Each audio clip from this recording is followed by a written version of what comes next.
What's going on, everyone? Welcome to Season Gaming Bitcast, episode 341. It is the Sunday kicking off before the Switch 2 launch and Summer Game Fest kicks off. And of course, we've got some games to talk about today. But I don't know why I threw "but" in there. But did not fit into that sentence. But here we go anyway. I'm here with my two best pals, the Thai guy himself, looking dapper. My friend, how we doing this early Sunday morning? I'm doing good. I'm in the middle of one of those tight reviews where there's a lot to do and not enough time, but it's a fun game. So that's me. Review life. I think this is my 5th review of the month. Yeah, you've been grinding on reviews. That's a bit much. I've been grinding, man. For sure. Especially when you're doing games like Oblivion, which take forever. So you do seem to get the long games, Travis. Yeah. These days I do, and let me tell you, it is not cost efficient. No. I often feel for the people that have to review 80-hour games because it's like, I don't care what you're getting paid. It cannot possibly make sense to play that game, then write the review, and then get that check. I will say the rate is typically, sometimes you get a little kicker, but typically it's agnostic to the size of the game. And so my hope is that it reaches equilibrium with like the 5-hour games. Like, yeah, you need to do more Choo Choo Charlesing. Yeah, dude, the Choo Choo Charles review was so goated. They gave me the code. I had a draft for them the same day because it was like a 1-hour game, 90-minute game. And I got paid the same amount I got paid for Xenoblade Chronicles 3. The game is like 3 weeks to review. So yeah, it's a fun life. But Hope's still working on that game, by the way. I know he is. Yes, still working is a little generous, but it is. Yeah. I have gotten halfway through that game. Yes. Yeah. He's Gen Z working. Got him. All right. But I'm doing good. How are you, Hoke? How are you? That's the lawman. Well, you will Travis. Address him properly. How are you, lawman? I'm doing well. Thank you for asking. What a day. Me asking you how you're doing. Well, we got obviously we're going to be talking about Elden Ring Nightreign as our cover topic today. We've got some news about Electronic Arts canceling games. We've got some rumors or reports on Xbox and what they're doing with their portable system. We've got other union contracts we're going to touch on for companies. But of course, we'll kick it off with the community and some super chats. Let's kick it off with Googleman is here bright and early this morning as he usually is. Googleman81, watching people play Elden Ring Nightreign is probably, definitely, almost half as fun as playing the game with a controller. Thanks, Nvidia Truffles. Nvidia? Yeah. Nvidia. Legitimate reading. Yeah. Truffles. Yeah, actually, funny enough, they did a live stream for Nightreign like as part of their launch with a bunch of the big creators and everything. And it's like I started watching, it was interesting, but I didn't want to know anything. Like I like discovering things myself, so I quickly turned it off. But seems to be doing well, which we'll obviously talk about. So it seems to have a lot of players. Yes. Yeah. Googleman, thank you as always for kicking us off this morning, my friend. And as always, Vintage Willow kicking us off as well with 5 SG memberships. Thank you as always, Willow. As I always stress around here in the SG side of the house, these are the only things that help pay the bills in the SG side of the house. So these are very, very appreciated. So thank you. All right. So let's see here. We've got a couple things. We had a bunch of comments after last week's show, but a bunch of nice comments, funny comments. Where did I have these stored? Bear with me. I'm sorry. I don't want to hear from them people being mean to us. I do. Honestly, we don't get that on the SG side. It's super rare to get a mean comment. Well, I have been pilloried once or twice on the internet, so I am used to mean comments. I want to shout out Jerry W92 says, he's new to the show and everything. He said, we all have our tastes. He said, I like the dynamic between the three of y'all, and you have a new subscriber with me. Thank you, Jerry. Appreciate you. Expert B is a regular around these parts. He's always watching. He said, I decided to start Roadcraft after your guys' discussion. A couple hours in so far. It's exactly the cozy, relaxed, fun game I needed after Kingdom Come Deliverance 2. So I forgot I'd shout that one out for you, Hogue. Thank you. I love Roguelite. Kingdom Come Deliverance, not a cozy game, though. Explain that. We even shout out to Gary DeBrown, a long-standing member here on the SG side of the house. He even says, as an LA resident and SG member, I'd be sincerely happy to meet you guys and drive you around LA when you're in town for Summer Game Fest if you need it. So we have, local friends ready to hang out and help us if we ever need it. We got to get Hogue out there first. I don't know when he's going to join us for Summer Game Fest. I'm happily ensconced in the Midwest. But anyways, shout out to the community. Awesome as always. Let me get to Tide's picks here. Tide, what are you hitting us with today? Let's take a look. I literally saved this and haven't even really looked at it. We are Dragon Quests. I don't know. We're like chibi chibis. heroes. Yeah, We're chibis. heroes. Yeah. Chibi boys. I like, of course, that me and Travis have kind of the accented. Oh my God, the larger heads looking like true chibis, and Hogue just looks like the cutest knight with the cape, and he's just looking Hogish. It's just what I am. I feel like I probably would have made a pretty bad knight. I don't know about you guys. I don't have good vision. I'm kind of like average height, scrawny. I don't know. I feel like I'd be a really complainy knight, wouldn't I? Yeah, you'd be better at LARPing than true knighting. I also haven't done that. I've never been to one of those Renaissance fairs. Never been to one. No, they could be fun. I would There's not a have really guessed big that. one here. I know, would not have right? I guessed wouldn't that. have guessed that either. And I know I haven't been. But yeah, it's weird. All my friends have, and I don't know. I always miss it. I'm always working or whatever. I figured you and D would be into that. Yeah, I Me can see you too. accidentally hitting people with a flail. Me too. It's never come together. Maybe I'll do it one of these days. Maybe with y'all. Maybe we'll all go to one. That sounds fun. Come on out. We'll go. Do you guys think you'd be a good knight? Do I think I'd be a good think knight? I think I could have been a decent knight. Yeah. I think you could have been a decent knight, Ains. I feel like if you followed orders and stuff, Do like things you for the could- right reasons. I got No. decent That's not a good knight. No. You gotta just Sure it is. blindly follow. Well, I mean, orders. the true definition of a knight, not Yeah, reality. valor and chivalry and honor. Yeah, that's just what they tell you you're doing while you massacre villages. Well, Hogue, do you think you'd be a good knight? Certainly on the valor and duty and honor aspect, Why? yes. Why? Oh, by the way, Solar Flare points out Ains has ears. I do. I don't have a headset on, guys. That's right. It's true. And it was Fantastic. easily placeable in your pauldrons, but the AI declined. I didn't know you had ears, Ains. Yeah. never seen It's rare. No, I hide them usually. Dark Knight Yeah. Ains looks like he has a secret. He does. Yeah, I do have the dark secret armor, is don't that I? he I'm likes like a black you. knight. I also look like I'm up to something. Yeah, definitely. Your secret is that you like me. And why do You're I have a normal movie eyes, but star. you guys got the big anime eyes? I don't know. It's like the AI just pulls random things from all over the place and pieces it together. I look pretty good. I look like a very fun party member. Yeah, that could be one of your new avatars right there. I'd snag it. Oh, easily. Yeah. Yeah. I don't think my chest is that strong though. It's got a strong Let's see. chest. Yes. Yeah, that should be Yeah. inverted a bit more. Yeah, I think so. Looks like there's some extra room in that armor. I'm just rattling around in my armor.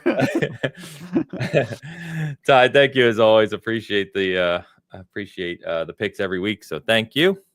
Travis, I forgot to ask you ahead of the show, but did you have any lore dump in mind before we start the game talk officially? Yeah. Do you guys have a hidden talent? A hidden talent. Yeah, like a talent that we know that you race cars, like that's a hidden talent, except for we already know that talent. Do you have like other Yeah. stuff you do that you don't tell the group about? It's a good question. Nowadays, I don't think so. I was a very, very good piano player at one point. I'm not anymore. Well, that's pretty cool. I mean, so it's a bygone era hidden talent. When you say very good, what do you mean? I've talked before, I think, about my dad being a music theory and classical pianist, and so started teaching me when I was incredibly young, like 4 years old. Played about 2 hours a day.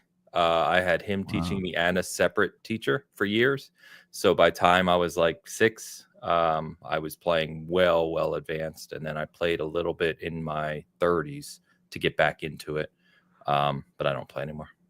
So not really a hidden talent. It's a gone talent at this point. But I am very musical. You don't think you have it in you? You don't think I will play again at some point. I just don't have time right now. So once I retire, I think it's going to be something I pick back up. Nice. Yeah. Hogue, you got any talents hidden in there in that body of yours? You know what? Some days I don't know if I have any blatant talents. So I don't think so. Really? I don't play any musical instruments. Okay, alternate question then. If you don't want to do hidden talent, which I don't believe, by the way, everybody's got a hidden talent. It could be something. Yeah. Holding a fitted sheet. My wife can do that. That's a hidden talent. That's a trick. That's a real trick. What is your COVID, like, you know how everybody gained a COVID hobby or a COVID like thing that they did like during that period? What was your COVID thing? What did I do during COVID? I'll give you an example. A lot more. Okay, you just did the stuff you were already doing, but you just had more time for it, you think? Yeah, I think so, because like a lot of people got into gaming, right? And I was already set.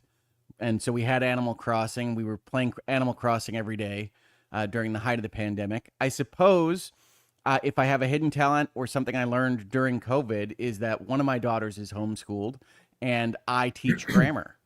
So I do the grammar class. I've learned various things over the last couple of years of how better to reach her with the lessons in grammar.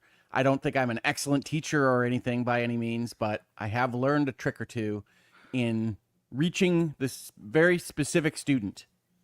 When you say that you teach grammar, do you mean like you got a certificate, so like you are able to teach grammar, like you taught a class or something?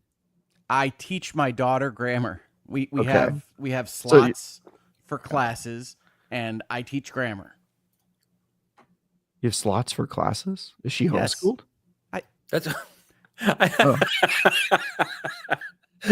So Hogue, your face right there is what happens to me with Travis sometimes. Sometimes, Travis, we say something and you literally just don't hear it. Like you don't pick up on it.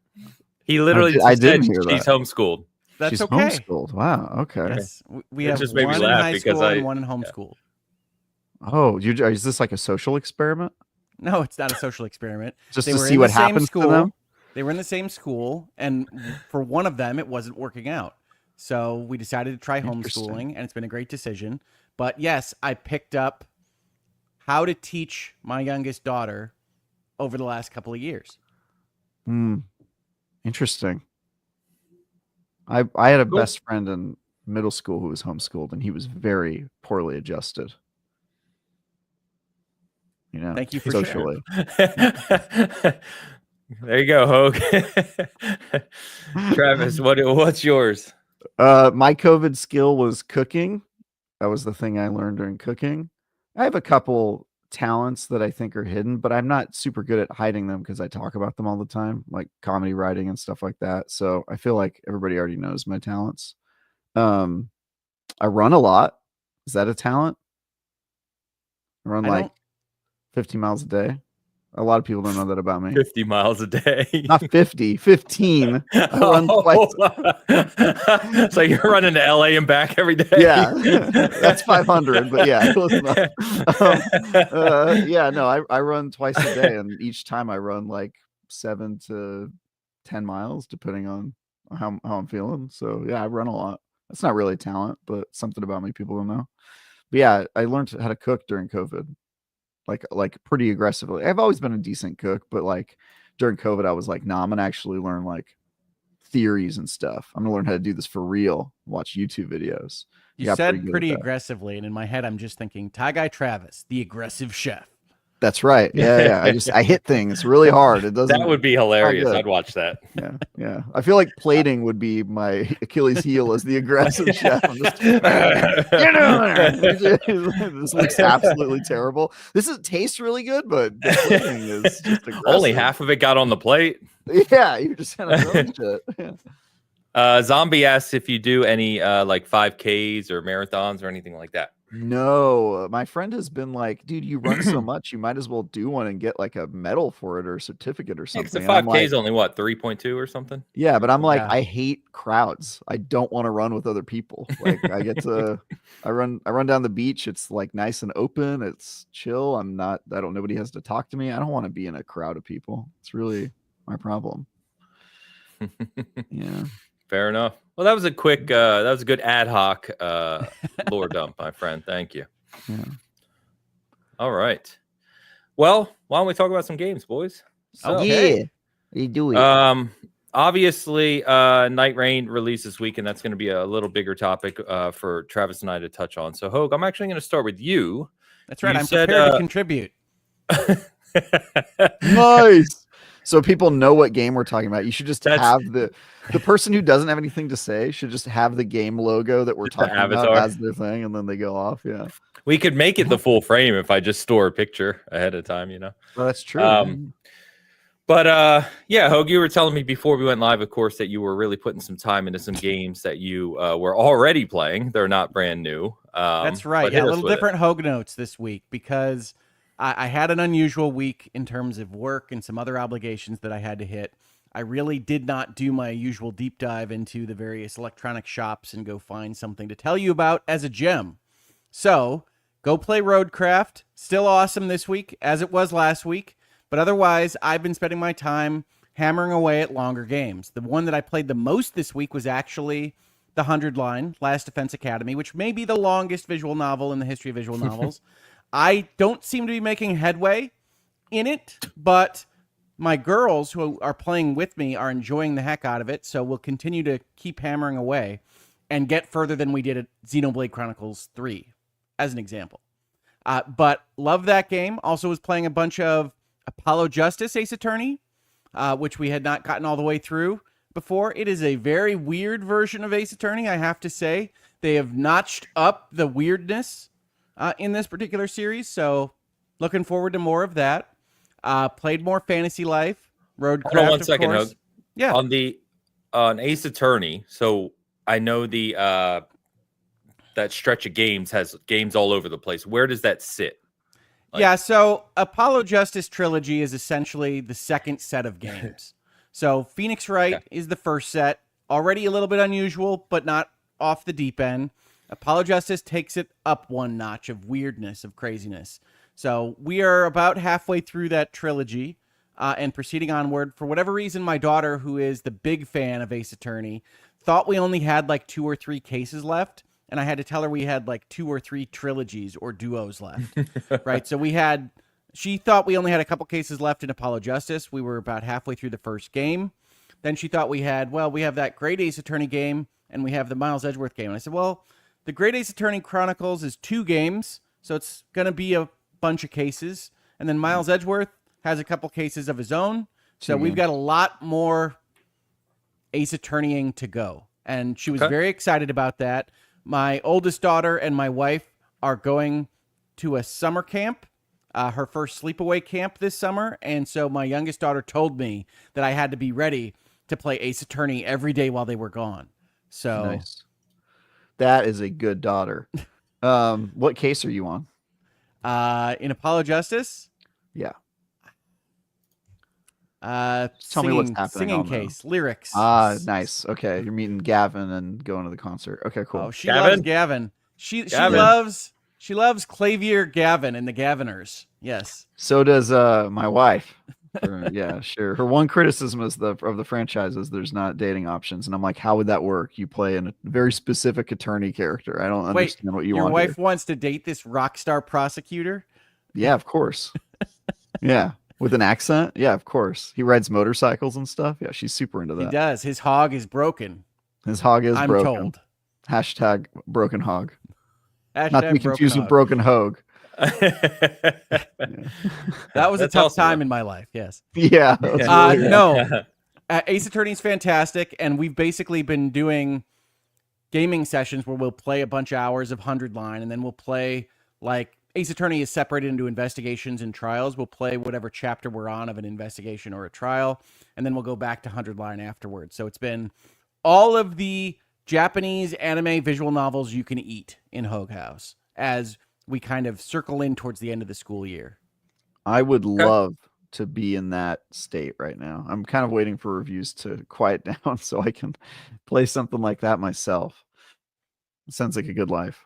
Yeah, no, we've been having a lot of fun. And then I was going through the store to look at the Days of Play sales on the Sony store and wound up picking up one that Travis had recommended, not to me, but in general, Goat Simulator 3, which is an oddball little thing. It's essentially like a open world Tony Hawk platforming game. So I didn't know what to expect from Goat Simulator 3, and whatever I might have expected would have been wrong. And then because I was playing...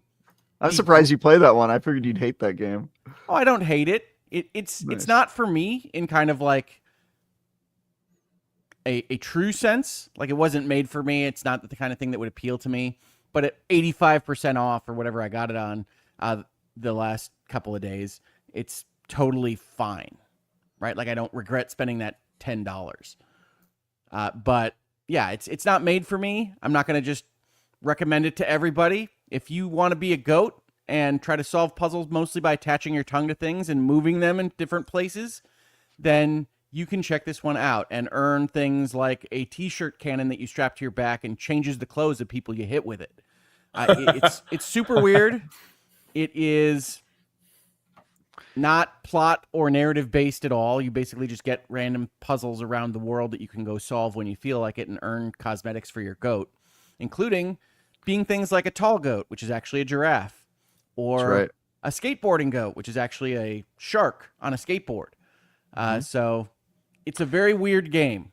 Yeah, goat is a state of being, really, more than a... So it would seem. Yeah. So it would seem. But I've been playing that one, and then because I was playing some of the Grand Theft Auto remasters after like Rockstar had gone in and fixed them, and I was enjoying Vice City, I wanted to play an open world game with a little bit of a stronger story, a little bit more serious than that. And I'm also excited about Old Country. So I decided to play Mafia Definitive Edition, the remaster of the original Mafia, for the bulk of my gaming time yesterday. And I love the Mafia games. Cannot wait for Old Country. Love them to death. Yeah.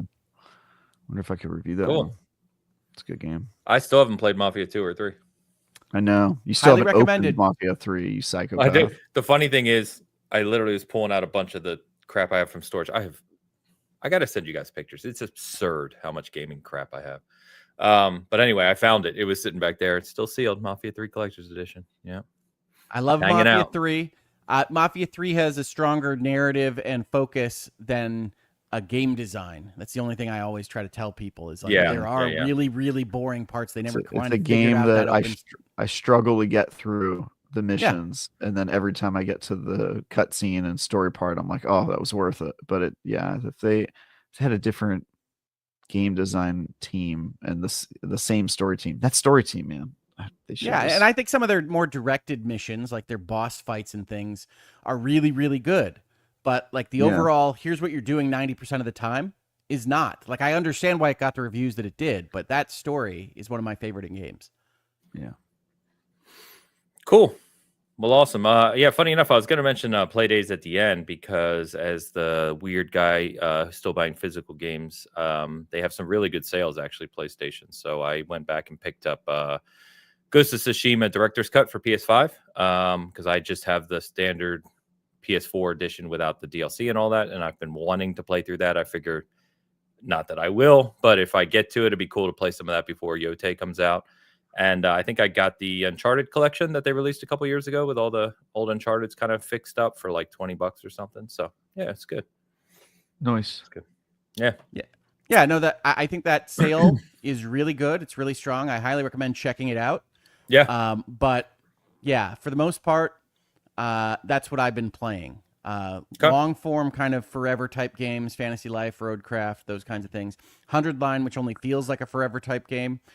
But I really, really like that game. So if you at all like strategy role-playing games and can stand, you don't even have to like it, but can just tolerate visual novel storytelling in kind of anime Japanese games, 100 Line, Last Defense Academy is a really good bang for your buck with a strangely good strategy role-playing game element, which honestly, it doesn't even need for all the rest of what's in the game, but it is good on both scores.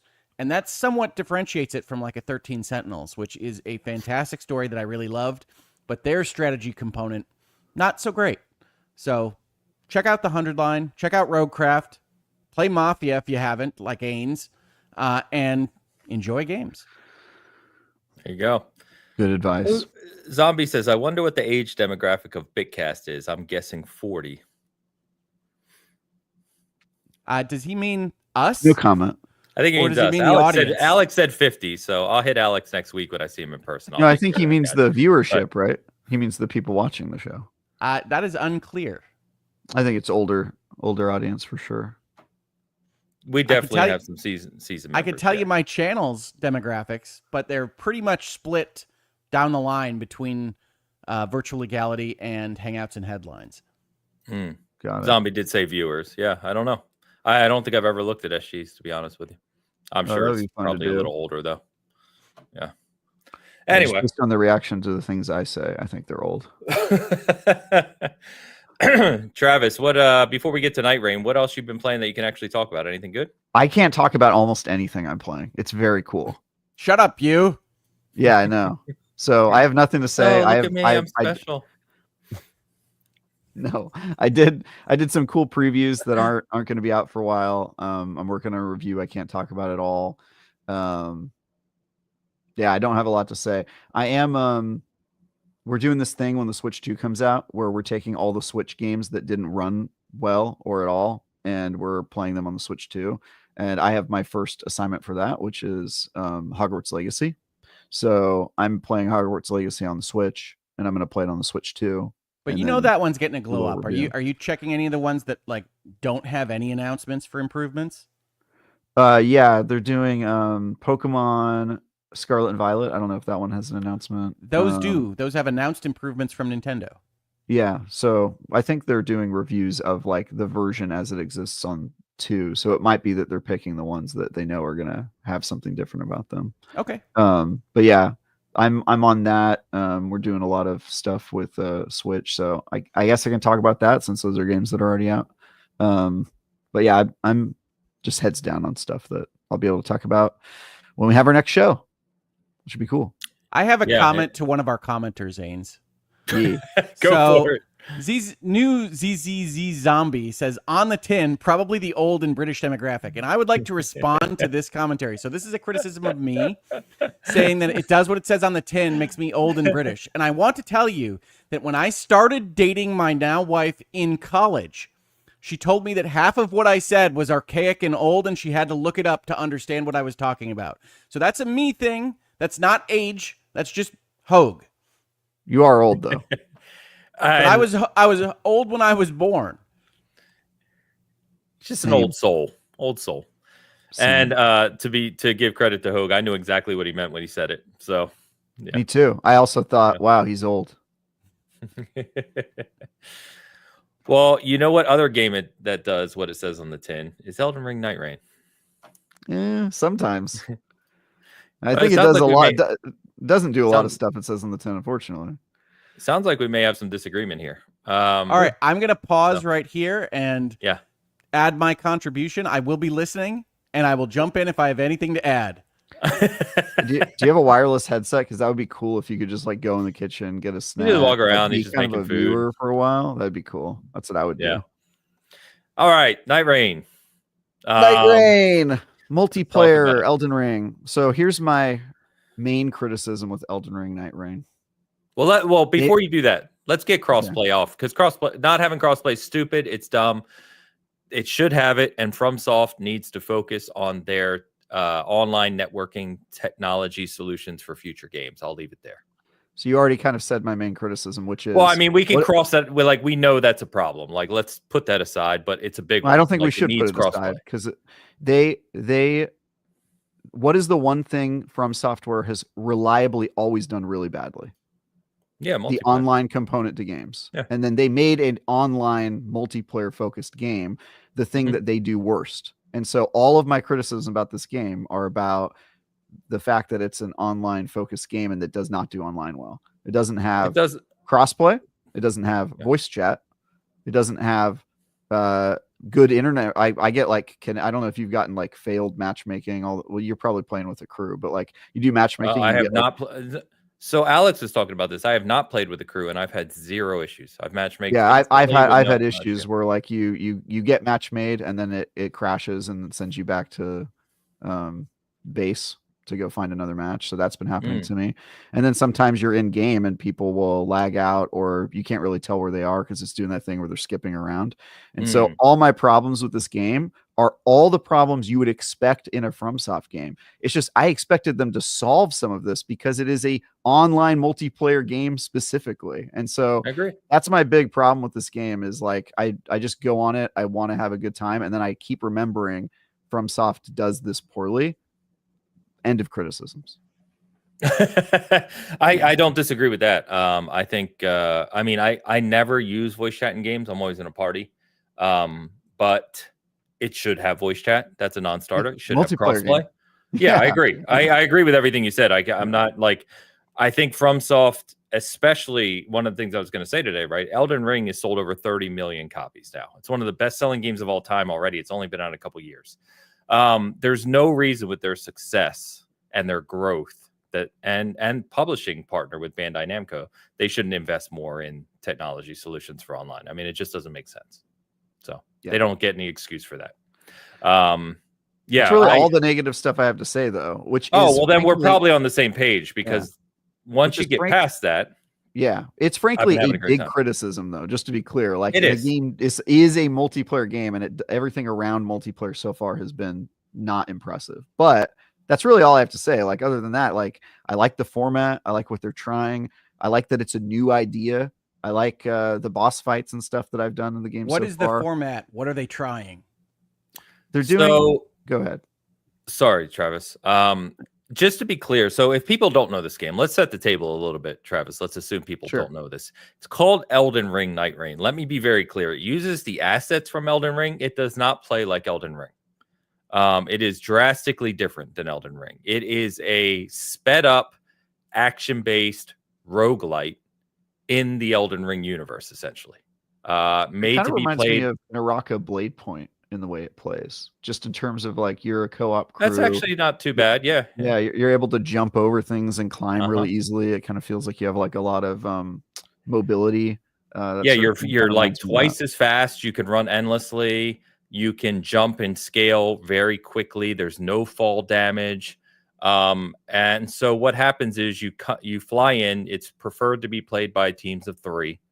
So you can play solo. Solo is a very challenging prospect right now, but you play in a team of 3, you drop in, and it does have like the battle royale ring that closes over time.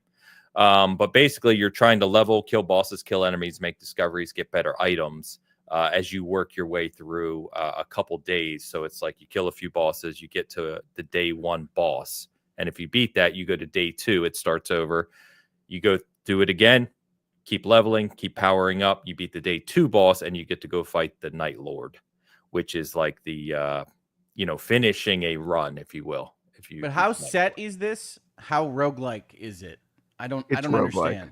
It's roguelite. It's the world locations get randomized, enemies, bosses get randomized when you go in. So you fly in on an eagle, kind of like a battle royale, and you drop in.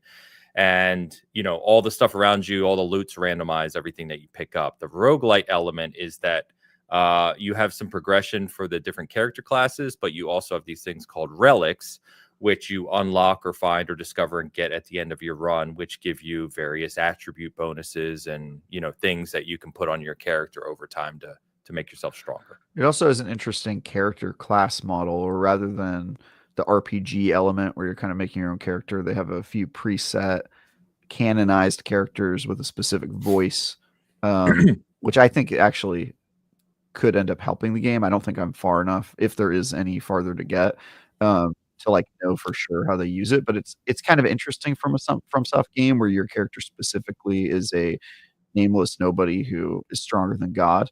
In this one, they're like voiced characters that you can interact with when you're not playing as them, and I think it's kind of they're in the home base, and they do have kind of background stories as you would expect in a From game, right? And you can discover more about them the more you play.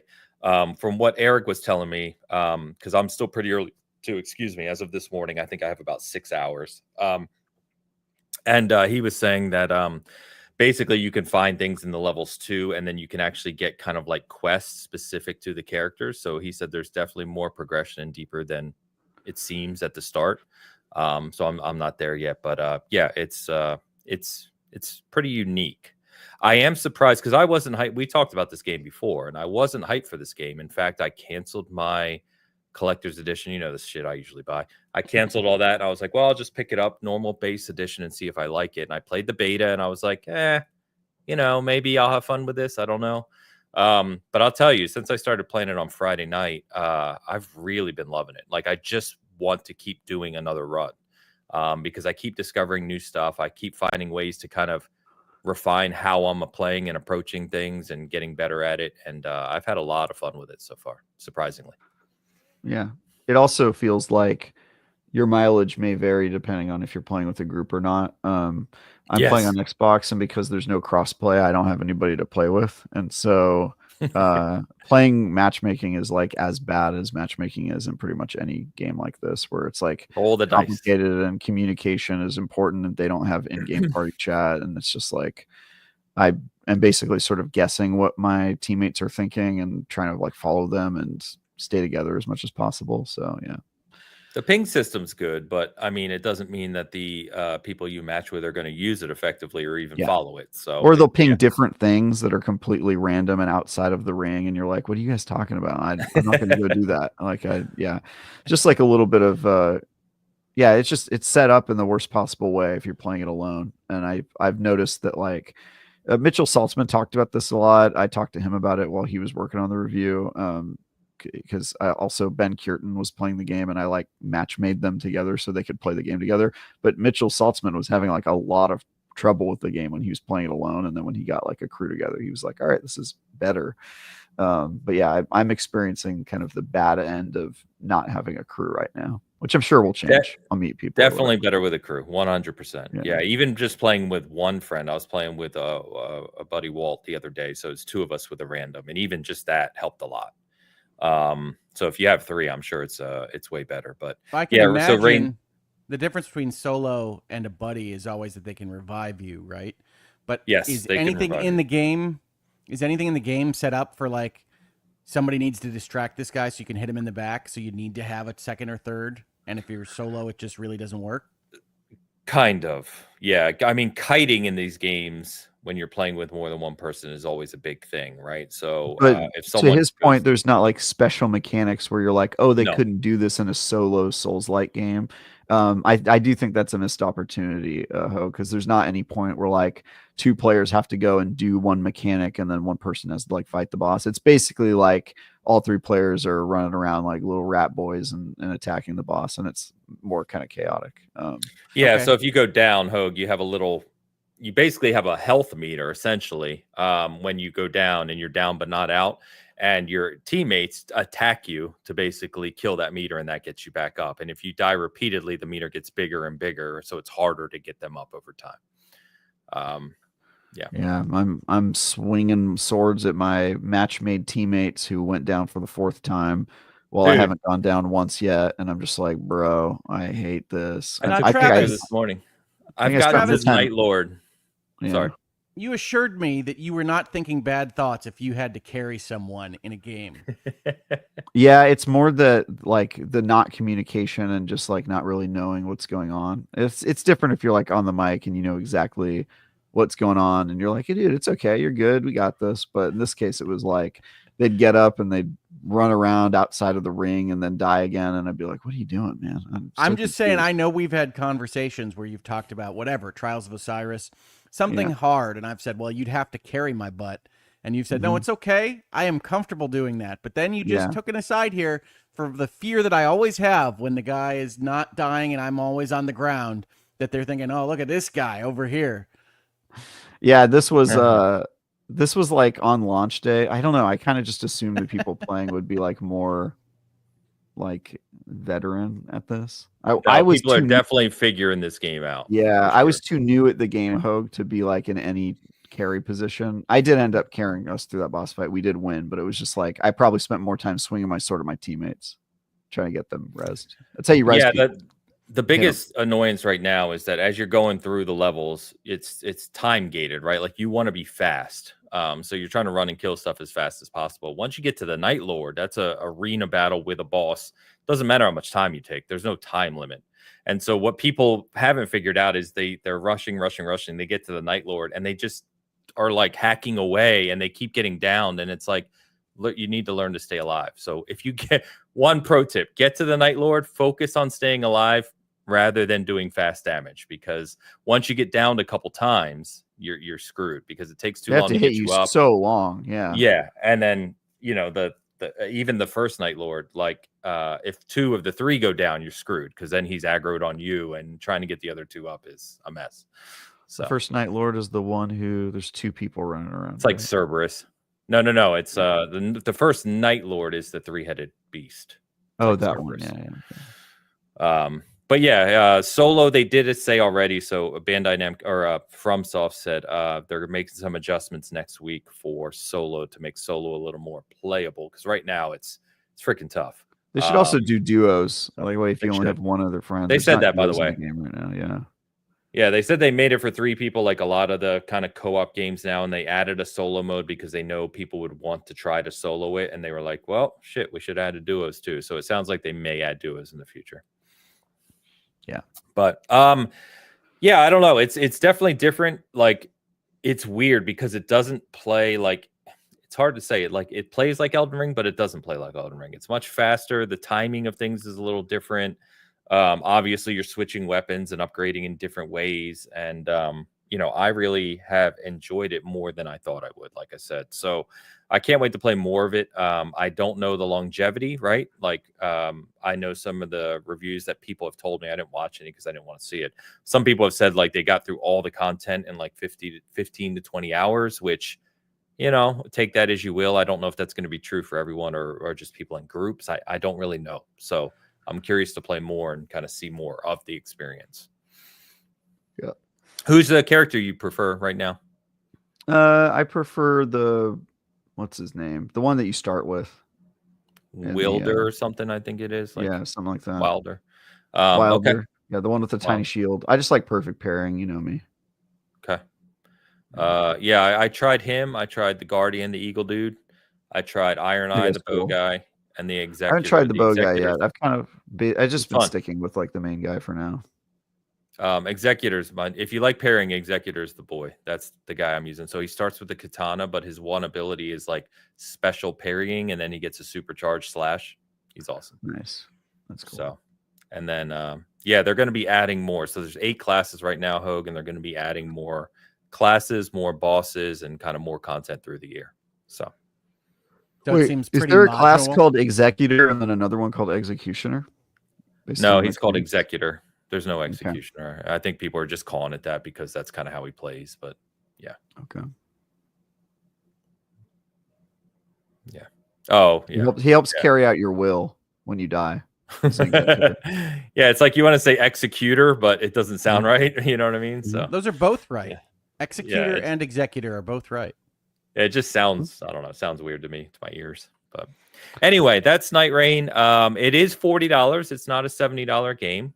You can get the deluxe edition with like the soundtrack, art book, and all of the DLC to come for $55. So it's not a bad deal in that sense. And we'll obviously talk a little more about this probably in a couple weeks when we've had ample time. I will write something up on this game in probably the next week before Summer Game Fest. So, but yeah, really enjoying it. So.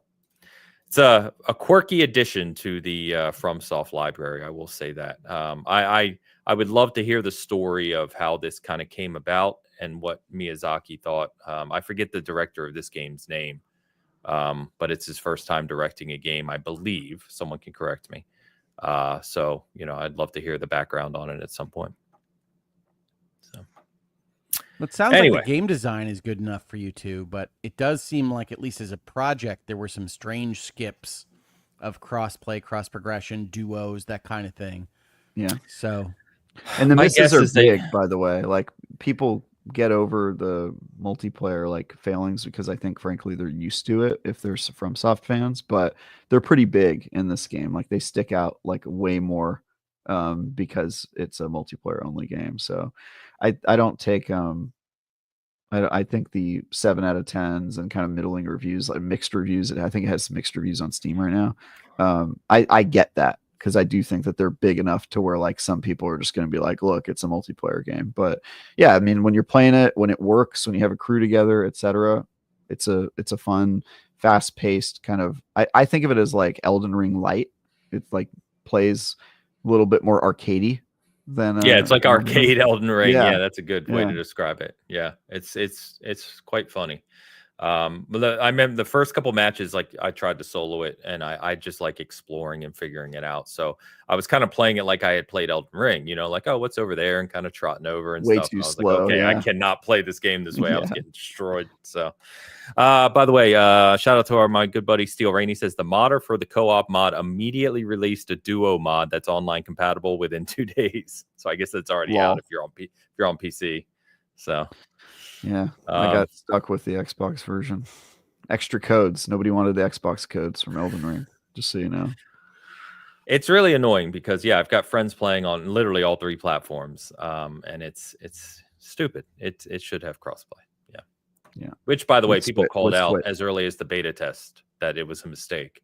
So obviously, my guess is that they just FromSoft for whatever reason, right? They didn't have time to implement crossplay, but that's not really. I hear it's hard. Every dev I know who's done it has talked about how hard it is. Oh, so. yeah, agreed.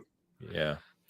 Getting systems to talk to each other is always hard, right? So I suspect they just didn't have the skill set in the company at the time, right? Does anything else they make have a robust crossplay feature? Nothing they make has robust multiplayer. No, that's what I mean. It's not from pedigree. That's not what they do. Yeah. So to your point, they probably don't have the expertise.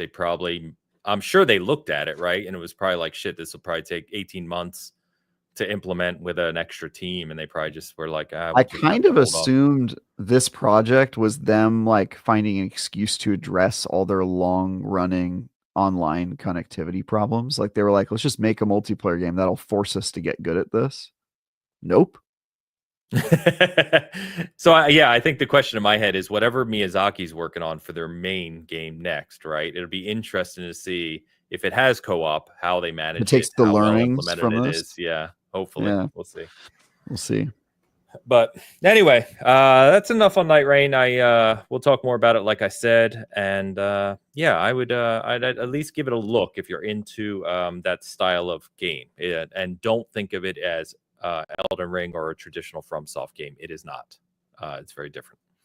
So the only other thing I want to mention, which is not what we've been playing, but we were joking about this before the show, Travis, and it definitely looks like Arc Raiders, which we talked a lot about a few weeks ago. People have found that the game files are executable and literally store in the stores, and they are rated, ESRB rated and everything. So it looks like this game is pretty much getting ready to launch. People suspect it's going to launch next week at Summer Game Fest. Yep. So pretty exciting. I know a lot of people hoping for this one. Yeah, I played that beta and I was like, this game is basically done. And so when people were making the Marathon to Arc Raiders comparison, they were like, but Marathon has a release date and this doesn't. I was like, bro, if you think Arc Raiders is coming out after Marathon, you are high. Well, I think their response was unexpected too, because they actually, if you played in the beta, and this was on their Discord as well, the dev team themselves were asking people if they think the game was ready to release. Like, do you think we should release this? I think they were planning to dev more on it, and it got so popular so quickly. It's like, why not take advantage of that and jump on it? You know what I mean? I think when they were planning to dev it for longer, it was still going to come out at the latest in summer. I don't think. I figured more like August, but hell, why not jump it? Yeah, especially since it's the type of game where they're likely going to be building on it as they go. Like they should just launch the bare bone version and get people on it as quickly as possible, especially while they have the wind at their back. Agreed. Yeah, and you're not going to get more eyeballs than next weekend. So exactly. So I mean, do a trailer during the SGF showcase saying it's out now, and call it a day. So I'm excited for it. So that'll be a good one. But All right, boys. So let's jump over to conversation here about lovely EA canceling another game, but there is some context Cool. here, so I want to talk about this. So we got news this week. Electronic Arts has shut down the Black Panther game. To be clear, just because there seemed to be some confusion, the 1943 game that's being written by Amy Hennig that has Black Panther in it, this is not. This is the Black Panther dedicated game that was part of a 3-game deal with Marvel from EA that was being run by Cliffhanger Games. And this Cliffhanger is the game you Games, probably forgot anything about that you ever knew, which is one of the reasons because why it was announced canceled. a few years ago. Yeah, and just we never saw anything of it. But Cliffhanger Games, the studio that EA had working on it, has also been shut down.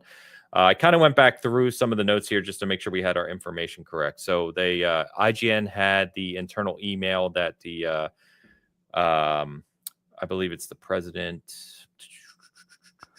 one of the C-suite people at EA said, basically saying that these are tough, but they still have their partnership with Marvel. They're still going to make 3 games. Motive's Iron Man game is still in development, and that they have other games for now, and they have other games working. They also said that per GameFile, that's Stephen Totillo's company reporting, that EA is endeavoring to place these affected individuals in other roles across the company, which we hear before. But Stephen Totillo did point out, just I guess as a little caveat, that EA does employ 800 more people as of March than they did last year. So they are growing, but it seems like they're really focused on some core franchises. Few games, In the email, it says the company is focusing on a small handful of franchises going forward: Battlefield, The Sims, Skate, and Apex Legends. So there you go. Okay, there you go.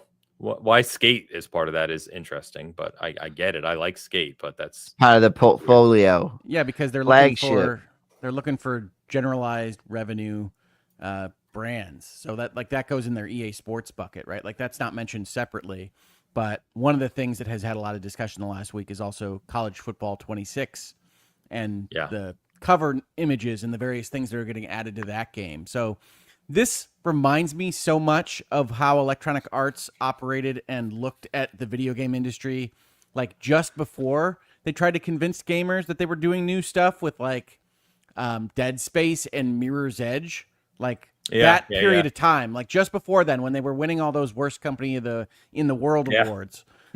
And so it appears to be a kind of turtling up, a circling of the wagons around what they know they can make money with, which I think is a shame for people that want to see these big companies make new and exciting things.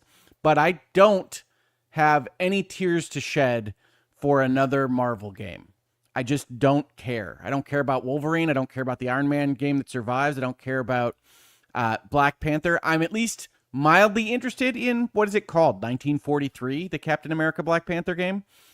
So that one might be good, but I just don't care. And I think that's a problem with licensing and intellectual property, right? We saw it with Ubisoft. We saw it with Star Wars and its flag not flying quite as high as Ubisoft had thought it might. We see it now with Electronic Arts. Marvel in general is at a lower kind of intellectual property pitch than it was when these licenses were probably signed up. And Electronic Arts is trying to manage its portfolio, seems to be trying to get rid of in-licenses and resources spent on those in-licenses overall. So we see Respawn going through things with their Star Wars license. We see this one getting canceled. I don't know what kind of money they're spending on Motive making an Iron Man game. I suspect not as much as some other projects they've got working. But yeah, it's the nature of the business. We see a contracting game industry because it's not going to be the same industry that you could have maybe projected out in 2020.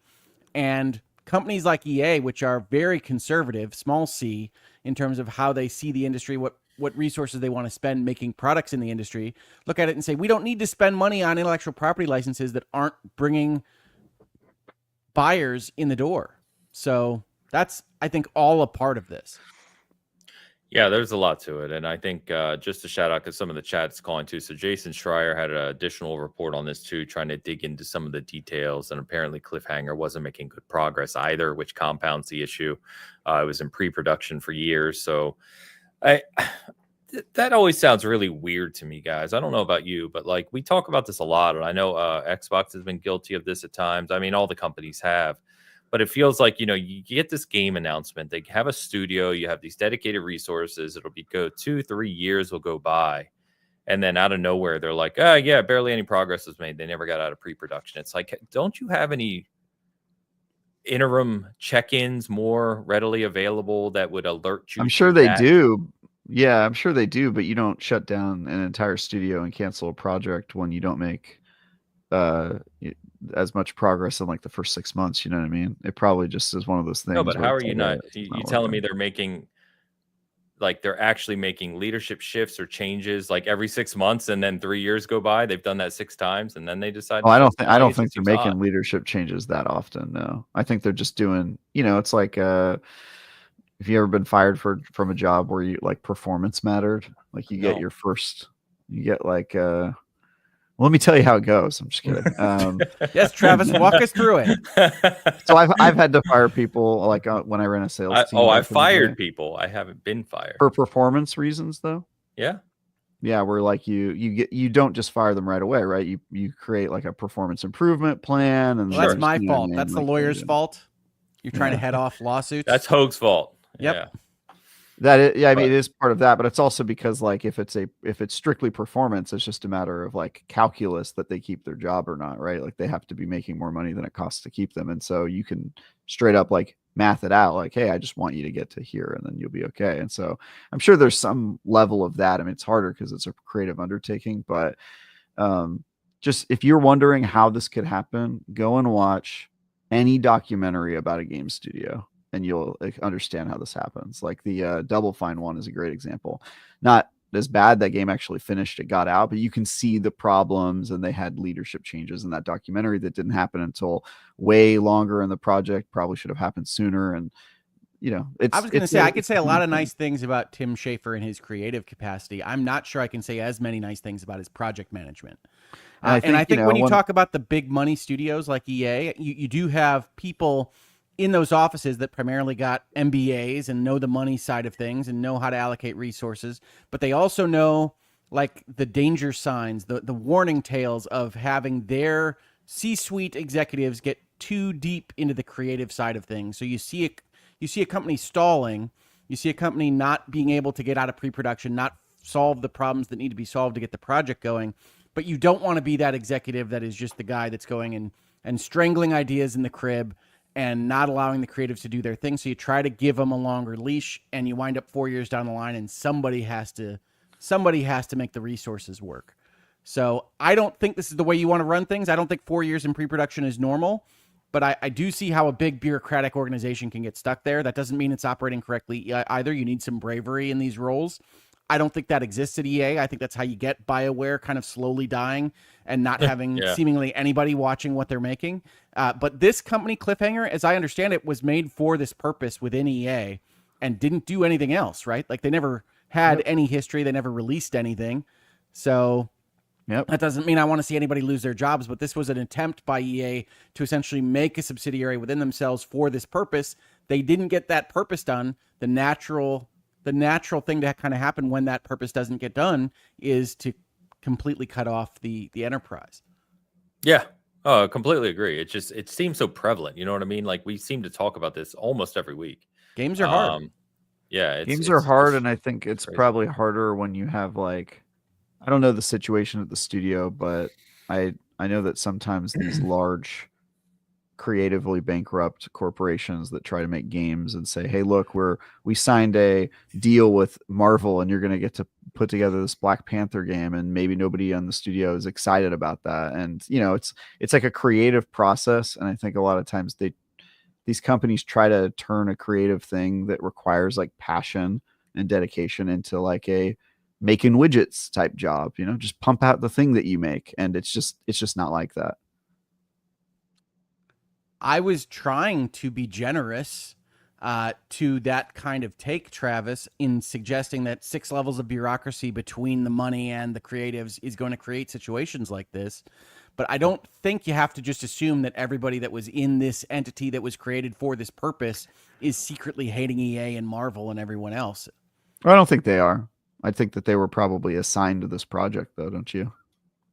Yes, I mean that would have been how you would assemble a team, but we don't know what that looked like internally. Yeah, that's true. I mean, yeah, I think we get the same sentiment. I'm just a little harsher on these companies.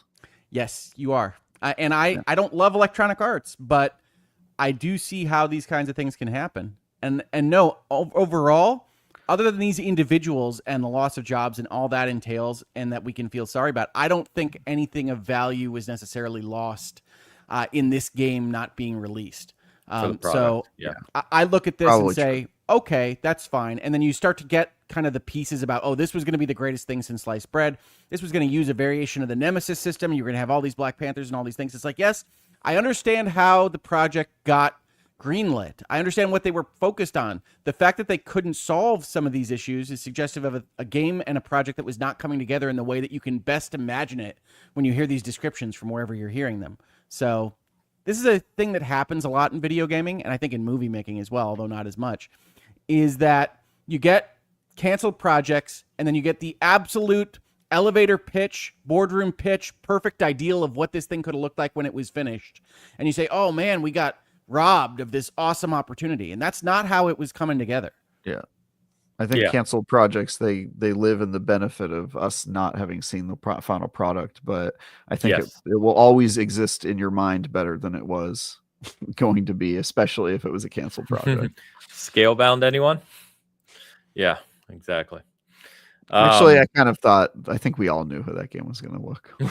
That one didn't look great from the start. It didn't, but that was like a thing in the Xbox community for years of trying to get that game. Everybody was saying like, yeah, come back. And I was like, I think you guys dodged a bullet on that one, honestly. I think that was a rightfully canceled project.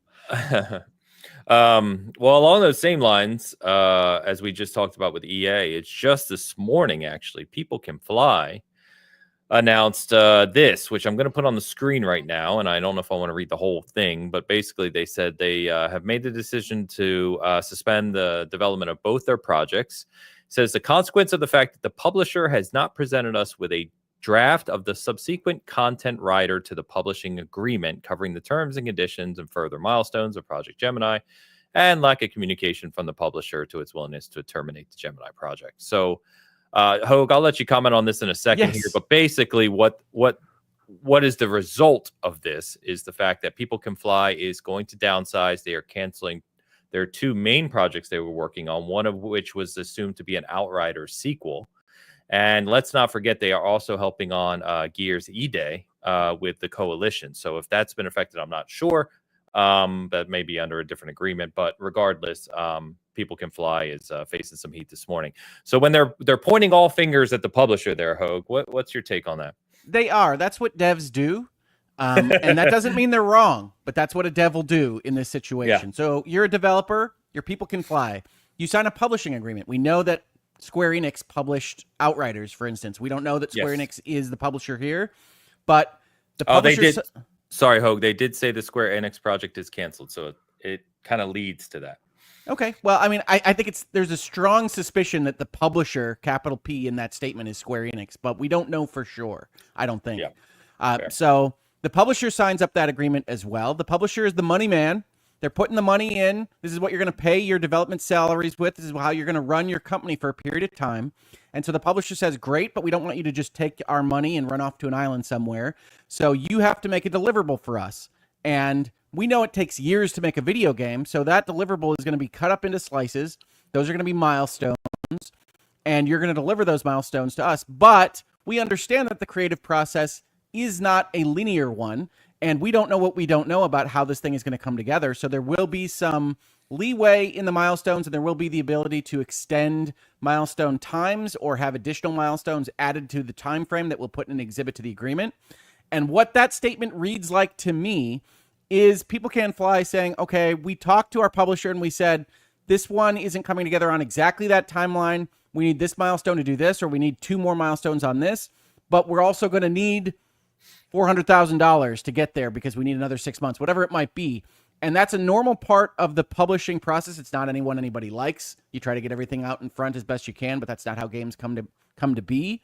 And so what they are saying in that statement is we're in this period of time where seemingly we've hit the milestones we were supposed to hit because they didn't terminate the contract, but we have this, we need more money, whatever it might be, and we can't get the publisher to agree to any kind of important terms that we might need. We don't know what those might be in this context, but Square Enix is essentially looking at this, if they are in fact the publisher in this statement, and saying, we are either going to negotiate harder than they're asking for in terms of milestones and money, or we're also kind of soft terminating. We don't think this project is coming together in the way that we would like, and so we're just going to let them die on the vine.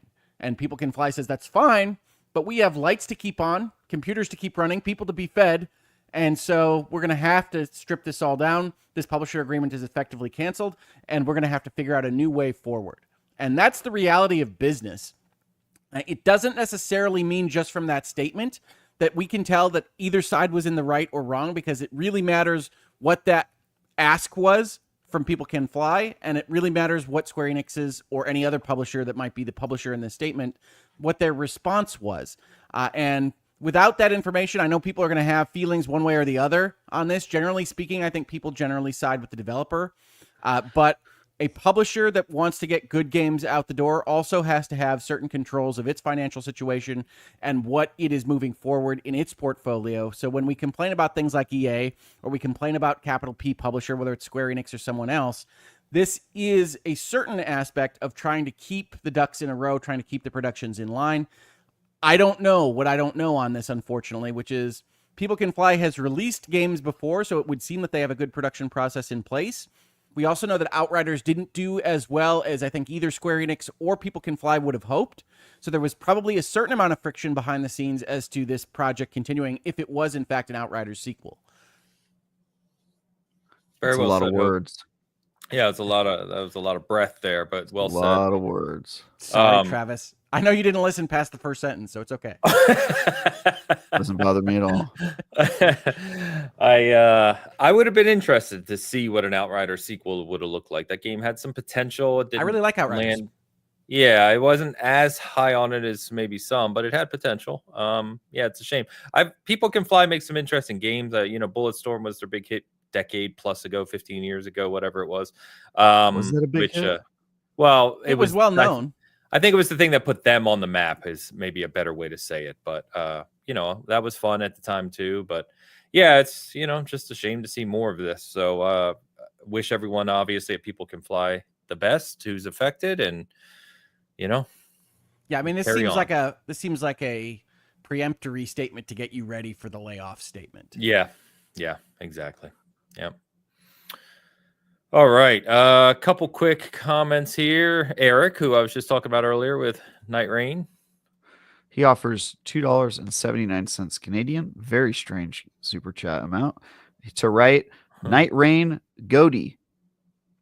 I think that. So I told you I played Goat Simulator 3. That might be Goaty spelled that way. I don't know what this spelling actually entails. Me neither. He's of all time ish. He's really been enjoying it. He has more time in it than I do, and he's been having a fantastic time. I think, like me, we both went into it thinking, we'll try this and see how it is, but he's really, really liked it. So, Eric, cool. Thank you for the super chat on Hoag's side of the house. Appreciate you. And Rob Frawley's here with a comment. He's been a member for 29 months, and he writes, anyone who likes Telltale, check out Dispatch Demo. Now, is it a demo of Dispatch, or is it actually called Dispatch Demo? Dispatch Demo. That's how we'll know it from now on. I have not heard of this. It's just a really weird way of talking about a patch for a game. Rob, thank you. The game is called Dispatch. Okay. By Ad Hoc Studio. Demo of Dispatch. Okay, thank you very much. Oh yeah, that's the one with the cartoon team of super soldiers. That's right. And the all right, famous voice actors. We saw this in a show. I think I was the only one who said that I thought it looked like it could be good. Yes, I said it looked. I might have said terrible. Oh, yeah. I remember this one. Yeah, you did, Hoag. You were really down on this one. Yeah, upcoming action strategy game. Okay, I didn't realize there was a demo. I know Steam Next Fest is going on with a bunch of demos. So I'll wait for the full game. I've had enough demo for. I had demo for lunch. Thanks. Actually. Fair enough. Well, I wanted to moving us on. I wanted to comment on and get your guys' thoughts on the report of this Xbox Portable. So, to provide some context here, and shout out to Jez, our buddy over there at Windows Central, for this report. But we talked earlier this year around an Xbox partnership portable coming later this year, which apparently is being developed by Asus, and it's going to basically look and feel more like a native Xbox device, even though it's not a native Xbox device. It's going to be Windows 11 OS, work with Game Pass, that type of thing, to compete with Steam Deck, etc. So, according to his report, Xbox was also working on a dedicated first-party Xbox handheld to come into the market. They have now put that on hold, and their focus is shifting instead to Microsoft's and Xbox's teams coming together on the gaming side of Windows 11 to build a better kind of operating system, or kind of probably structure in place to support working with third parties and getting Windows 11, obviously, and the Xbox ecosystem to be the primary focal point of that. So, I mean, this is just a report. There's not any really big news here in that sense. But what I wanted to ask you guys about as we get ready to, jump into the Switch 2. Obviously, we've talked about the Steam Deck at length, and there's plenty of other portables like the ROG Ally and others out there nowadays. They seem to be growing. And from what I've seen, that the percentage of people who own a device like this has been growing. What do you think about this? Are you interested in a competing Steam Deck product that is kind of Microsoft or Xbox or Windows focused? And or would you also be interested at all in a dedicated Xbox branded handheld to play in that ecosystem directly, kind of natively? What do you think? Yes, sounds cool.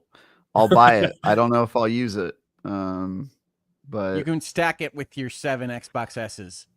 I can. I can put it next to Think of my his Steam server Deck. rack. I can put it next to my 2 Steam Decks I never touch and my ROG Ally I never touch. Good times. I sold my Steam Deck for that very reason. I mean, it's good in principle.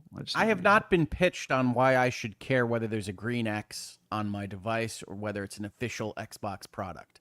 What happens if it's a black X? I think Microsoft moving away from it has to be an Xbox portable to we're going to help support partners make things that maybe have some kind of Microsoft branding on them is the right idea. I don't know that anybody has completely proven a fully viable market for just portable unit sales. Even the Steam Deck leans heavily on the fact that you're a Steam player on your computer already. So I'm not sure that anybody has a great idea as to what this market actually looks like in size or what the possible profits are, especially with Nintendo kind of collapsing its own portable market into the Switch market. It's just not clear. PlayStation isn't competing on this. The Portal is not the kind of portable that we're talking about here. So Nobody really knows what money is there to be made. So I think Microsoft looks at this and says, let's let the partners take some of the risk. And that makes all the sense in the world to me from a business perspective. From a hardware perspective. Yeah. It's just that the reason for an Xbox branded portable is if you have games on Xbox, there's no way to use that in a portable ecosystem right now. Yeah, that's what Lucius is calling out too. You can't play all your owned games. Yeah, right. You can't play it on the Switch. Like there's really no, so like, or if you're a Game Pass subscriber or if you've just invested a lot in the Xbox ecosystem, there's no answer for how you access that portably. And so I see the opening there, right? It's for people who are already in that ecosystem, or a way for Xbox to get more people to invest in the ecosystem since they know that now they have a way to take that library portable. My issue with a third party making this and it being less embedded in Xbox is I think the whole point is a reliable portable version of the Xbox Series S that can play every game that console plays. And the more third party you go, the more universalistic it becomes, the less specific it could be in terms of actually accomplishing that goal. And so I think that's the risk in doing that, but probably the right call on Microsoft. They got a lot going on. They're a big company. They can outsource it and have another team work on it. I just hope that they remember that the whole point of this device, my perspective, is that it should be able to replicate the Xbox experience and playing your entire library there on that device. And so hopefully they accomplish that. 100% agreed. Yeah, and I think the Xbox ecosystem we talked about before is well suited for that, right? I've said many times I don't think they get enough credit actually for what they've built in terms of the crossover between console and PC, how you get the game both places, where Game Pass works, cross progression, cross play, like all of that is built in. So if you give me a portable device that can access that natively, as you're suggesting, Travis, I'd be on board for sure, because it just makes a lot of sense. So, but I agree with you. It has to feel native, even if it's not. And depending on how involved they are in that partnership on whatever specific devices, that can feel and look different. So I guess we'll see what this Asus device looks like, which is apparently still coming. Hopefully we get it. We've got the Xbox Showcase a week from today. I don't know if they're going to talk about such things. They have in the past. Nope. We'll see. But yeah, I don't think so. One thing that he did say in this report too is that the Series X successor is unaffected and still, in active development. So at least for our console fans, we'll see what that next follow-up Xbox looks like. I love active development as a phrase for a piece of hardware, because I have to imagine like a welder or something with sparks flying and a mask down. There's some of that. Yeah. Got to get a welder out at some point.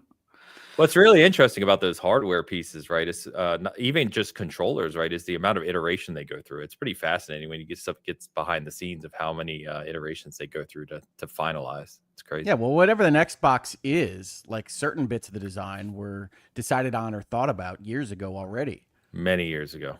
Yes. Yeah.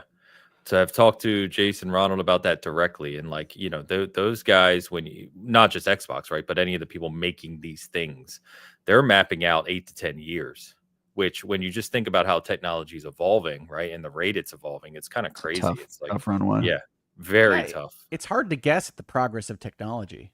Yeah, big time. Progress faster than science is impossible. Thanks, Googleman. That's a quote from Earth Defense Force, for anybody wondering. A game with dialogue that makes no sense. Comment. Yeah. That Earth Defense Force 6 purchase is by far my worst in the last 3 years. I will never get any further value out of that. I warned you, bro. But yeah, progress faster than science is impossible is a staple in I say that all the time, anytime somebody's talking about science. Hold on. I'd like to also contrast that, Hogue, or at least counter that a bit. You sure it's not Berserker? It's not. I have enjoyed Kazan significantly more than but you could have enjoyed the parts of Kazan you've played for free. I will beat the demo at some point. Yeah, but unless you get even 1 second farther than the demo, you technically have made a very bad purchase. But I've enjoyed my time with it. You see, I spent the money on Earth Defense Force and didn't enjoy any of my time with it. So that's just because you didn't get to Earth Defense Force 9. The game that exists in the game Earth Defense Force 6. I wish I told you guys about like that, right? Did, Travis. Yes, you did. Yeah, it's crazy. It sounds like a mess, but it's a mess of a game. We got a quick super chat from Don Lionheart coming in with a random comment here. Don Lionheart, $2 super chat. Finally started Expedition 33 in Act 2. I have ellipses thoughts. I'm not getting trapped in this conversation again this weekend. Sure you do, Don. We'll talk about Talk about how it's a Souls-like, so the co-counsel will leave. Don, if you want to go yell at me for my thoughts on Expedition 33, you can do it on the Last Stand Media side of the house. Lots of people are doing that. That is a full spoiler cast, though, so you shouldn't do it until you've beaten the game. There you go. Thank you, Don, for the super chat. And enjoy the rest of your time with it. I can't hear Souls like. I'm turning my camera off every time I hear Souls like from now on. It's over. I didn't say anything about Souls. No, you didn't. That was definitely Travis. I didn't say it. I didn't say anything. I heard it. I didn't say it. Must have been. I haven't read into this one too much, but I wanted to cover it because we've talked about this stuff before, and I know Hogue, you talk about this stuff in more detail sometimes as well, which is around the Zenimax and Microsoft contract. So from what I read here, and feel free to correct me, but basically over 300 of their already unionized quality assurance workers at Zenimax Media They were threatening to strike, and they are unionized under the CWA. But basically, they have come to an agreement in principle, I believe, not ratified yet, but they've come to a agreement in principle to basically increase salaries, give them protections against arbitrary dismissal, which I think is a funny phrase anyway, and other things, obviously, to kind of give them more job security at a very high level. So this was reported on this week. Hogue, I know that you do talk about these things in detail. We've talked about them a lot on the show. But any thoughts or commentary on this, if you would, because Don and I, funny enough, or Don in our group at SG, were talking about this phrase of arbitrary dismissal as part of this contract. Any thoughts or commentary on that you'd like to add? Sure. Well, I mean, I think one of the things that happens when we talk about unions is that people tend to put them in buckets. Unions good, collective bargaining good, big evil companies bad. And so you look at this and you say it's a great thing. I think certainly by the time that you're recognizing a union, a branch of the Communication Workers of America at Zenimax, and in this particular circumstance, the Zenimax quality assurance testers, right, the QA folks, then once you've unionized, you want a collective bargaining agreement to go through. So any kind of news that the CBA is close to getting ratified and signed is a good thing just for the process more than anything else. But this isn't terribly unusual. We knew Microsoft was essentially trying to show its soft underbelly for the entirety of the Activision Blizzard case to the government, saying we're really into unions and we want to agree with these unions as fast as possible on things like a CBA. So it's not a surprise that this one got done as quickly as it did. The things referenced here are what you would expect a union to go after. Arbitrary dismissal is just a response to the concept that almost every job in America is terminable at will by either the employer or the employee. And unions come in and try to get contracts that have specific requirements as to what you have to do to terminate someone, right? And you certainly hear horror stories about people locked in rooms because you can't fire them without meeting certain union requirements. That's not always the case. It's just a set of parameters that would be agreed to in a contract to terminate an employee. As Travis was talking about, the steps you have to take essentially to avoid lawsuits codified in a contract like a collective bargaining agreement, a CBA. Like you also pointed out, because a collective bargaining agreement is about collective bargaining, the representatives of the union can go forward and agree in principle to terms, but they have to bring them back to their union to vote up. Now, almost all the time that will happen, especially with a baby union like this one that hasn't signed a CBA before. So I think this is probably pretty close to done. I think it's a good thing overall for this process to be over with because everybody wants to work, everybody wants that contract and the terms to be known. But this isn't at all a surprise once you have Microsoft going out to the world with, we are going to acknowledge unions without requiring votes. We're going to try to get CBAs done as quickly as possible. We are good boys. We are good actors, government. Don't do anything bad to us. This is exactly what Microsoft was asking to have happen, so it's not a surprise. All fair. Yeah.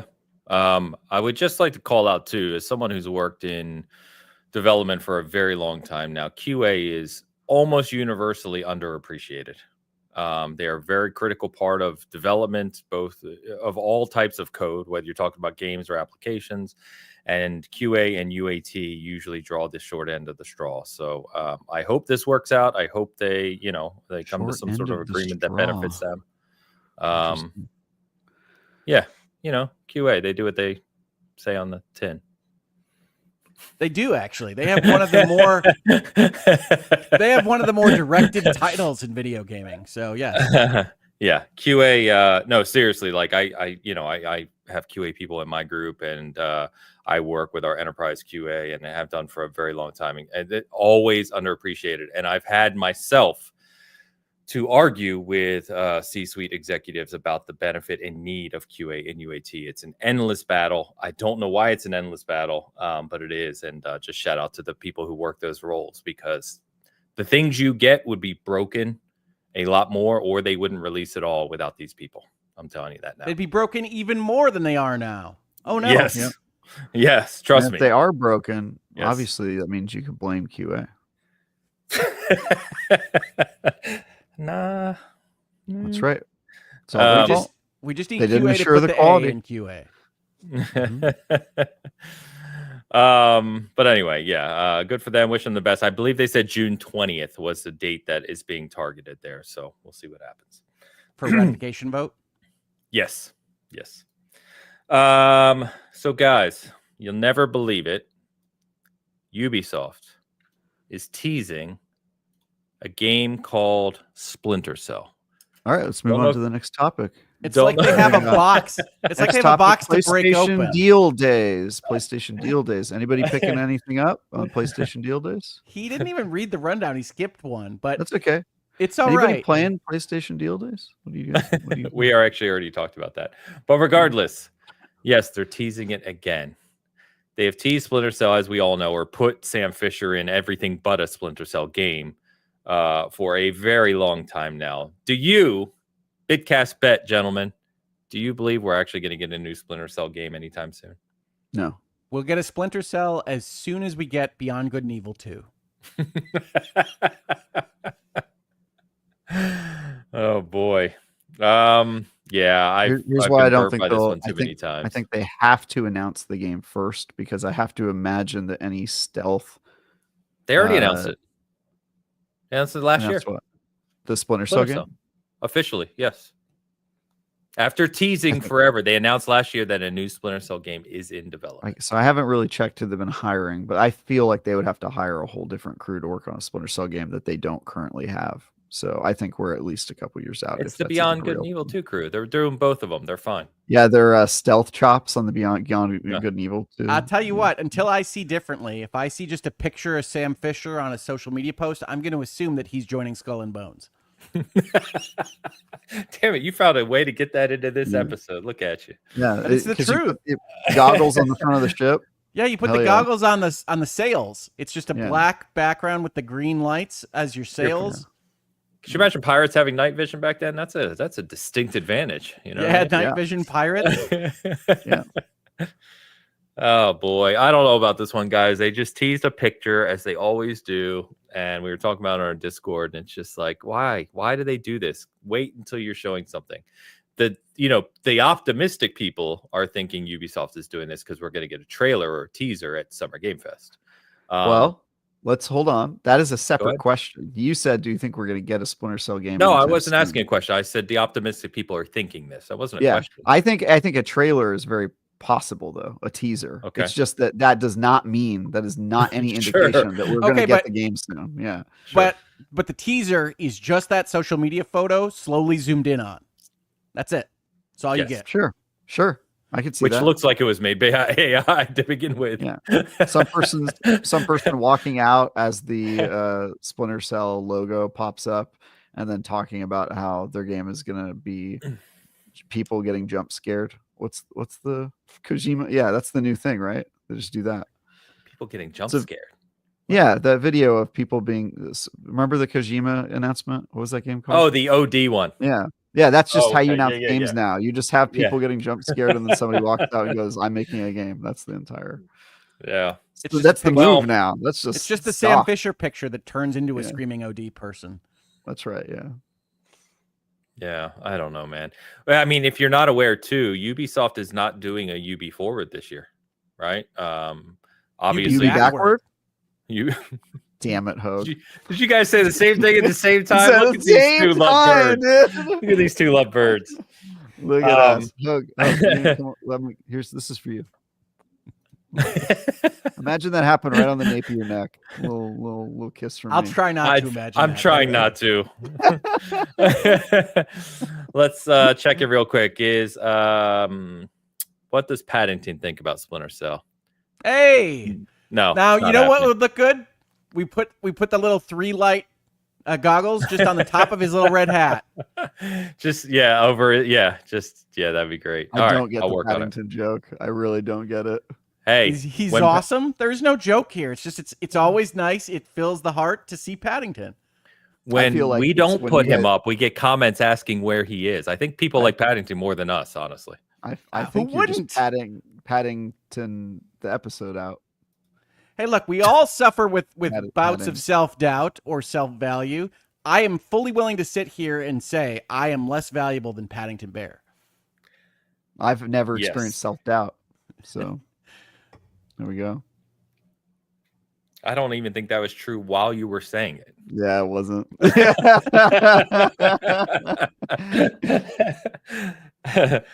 got a couple super chats flying in here about this, so let's grab them quick here. Don Lionheart, $5 super chat. Travis, thanks for the reminder. Wait, what was the reminder? I don't know. Happy June, everyone. That means it's Yakuza month. Infinite wealth, here I come. 60% off PSN, all versions. Nice. Yeah, I think the entire Yakuza series PlayStation is Play on sale. Days. That's what he's saying. Thanks for reminding. Oh, he might not have been here earlier for the play days. Yeah, okay, I gotcha. Yeah, there really are some great deals out there. Definitely check them out. And while we're on it, like I said, Steam Next Fest is happening too. A bunch of demos like Dispatch and tons of other games you can try right now for free.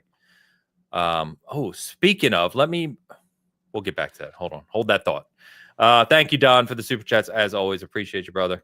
Fat Boy Horror in the house. Fat Boy Horror, £5. He writes Splinter Cell at the same time as Sega release a new Fantasy Star. We want it, but it ain't happening. And then he's got 5 ellipses. That's an illegal move, sir. The what? The extra ellipses. Extra ellipses. You can do 4 if it's the final statement in the ellipses, but 5 is just incorrect. 5's pushing it. He's British. You got to forgive him. Fat Boy is a huge Fantasy Star fan. It's a running joke between us. So because we could use one. Star. Yeah, it'd be great. Not an online, a true Fantasy Star, please. Thank you. I think I've expressed my concerns that Expedition 33 causes like every other RPG to use a system like that one. But on the optimistic side, if the success of Expedition 33 just kind of knocked some of the old JRPG brands out of the trees that are currently holding them, that would be lovely. If we get new Fantasy Star because of things like Expedition 33, I would love that.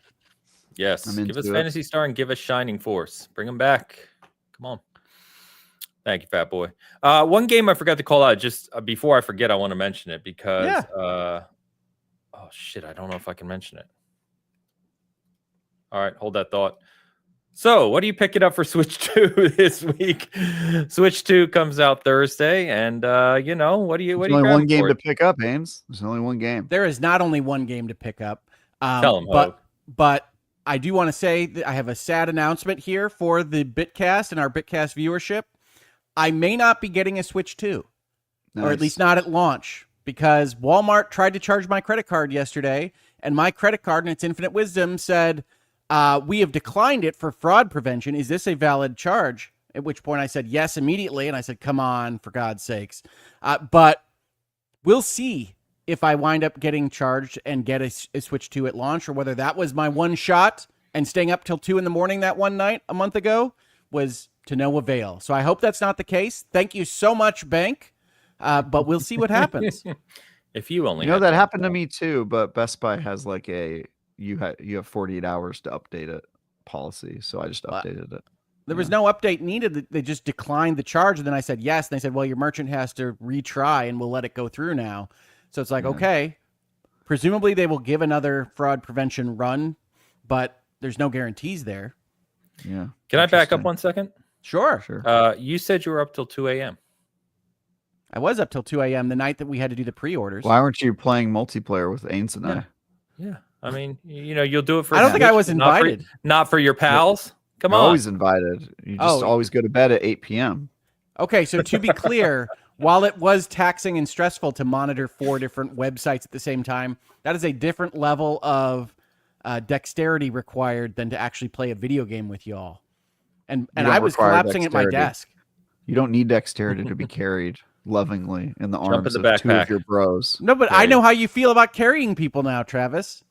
They call me Mariah because I carry. See, he's the young one. His topical and timely references. If he's the young one on the show, you know where we're at. So Switch 2, sadly, arriving like a couple hours after I leave for LA, so I won't have it for the trip. But I think I'm actually going to pick up, obviously, Mario Kart, right? I got the bundle, but I think I'm going to pick up Jamboree as well, Mario Party. I have this image in my head now of me sitting there sadly doing the window meme wishing I had a Switch, and there being a Switch just sitting on your porch as you've flown to different state. Well, it'll be in the house. My wife will bring it in, but yes, yeah, it'll. Yeah. I've actually instructed your wife to not bring it in, so it'll be a brown box on your island in your kitchen with a Switch 2 in it. The sad so thing I'll is, be the only person playing the Switch 2 at launch. Boom. If you knew how many boxes of unopened game stuff are laying around here, you'd be shocked. There's literally a Witcher 3 10th anniversary Elite controller sitting over there just in its shipping box. All right, well, let's pretend, let's put it out in the universe that I am getting a Switch 2 at launch. I would be getting a Pro Controller 2 in terms of hardware. I'd be looking at what case is getting the best review or what looks like it would work best for me. Good call. That could also hold the dock at the same time. I would be asking which Nintendo Switch 2 case best defines me as a person. I would be asking my video game sommelier, and I'd be getting that case. And then in terms of games, I also have, again, in this world where my credit card is charged and I get the purchase that I made, Mario Kart World Tour or Mario Kart World. And since you made a point to say that there's more than just one game, what else? Yeah, I'd almost certainly be getting Bravely Default at launch. It's rare for Square to release anything at launch, so I like to support that, even if it is a remake of a game I have already played. So I'd be getting Bravely Default. I'd be getting Mario Kart. And I would definitely be getting the upgrades for the Zeldas and then trying out the other games. I would be getting the tech demo and nothing else. Just playing the tech demo. I need to figure out how the Switch works. That's right. I can't wait to see how they tutorialize me on how party chat works. Travis is going to buy the welcome tour for all of us. Yeah. Mario Party Jamboree. Have either of you played that one? Yes, Hell it's yeah. fantastic. I remember we talked about it. Okay. Because, I heard that one's way better than the Mario Party they released a couple years ago. It's their best Mario Party in years. Yeah, it's really good. Okay. Cool. I'm excited about it. I think I'm going to pick that up as well. And I've already said my piece about Donkey Kong next month.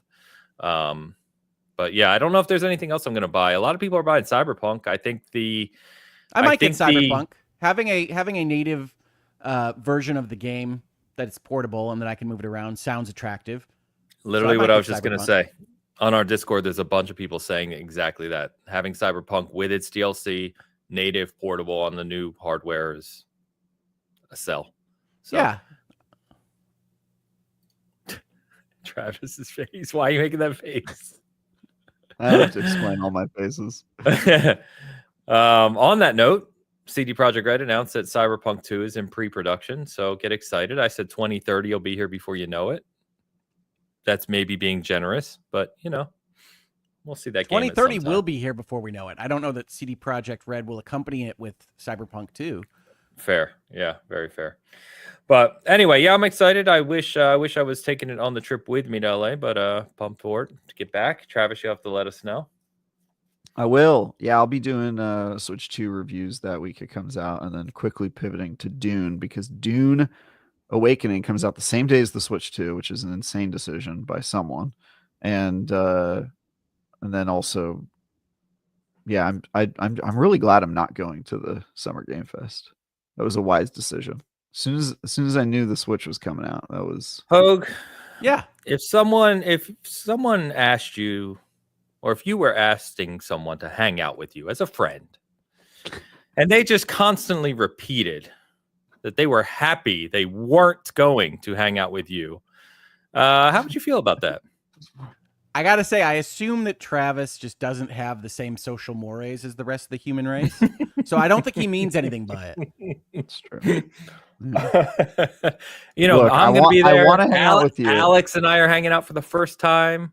Okay, that's pretty cool, especially since he's come. I can't believe they're letting him out of CCOP for that, which is cool. Good for him. And I would love to hang out with him. Also, pretty much all of IGN's down there, and they're all going to be partying and sending photos on social media. And a lot of them have asked me like, "Hey, are you coming down?" And I said no, because someone has to stay here and do the work, and that's me. And so I feel I'm going to have mad FOMO, but you're going to be playing Dune for 16 hours straight. You're going to be freaking the God Emperor of mankind. That's right. I will be Lisan Tai Gaib. Well, it should be a good time next week. I think, as we already covered last week, we gave you the full rundown of the show. Quite literally, at this time next week, exactly 7 days from now, the Xbox show will be getting ready to start. I think at 12 Central, 1 Eastern.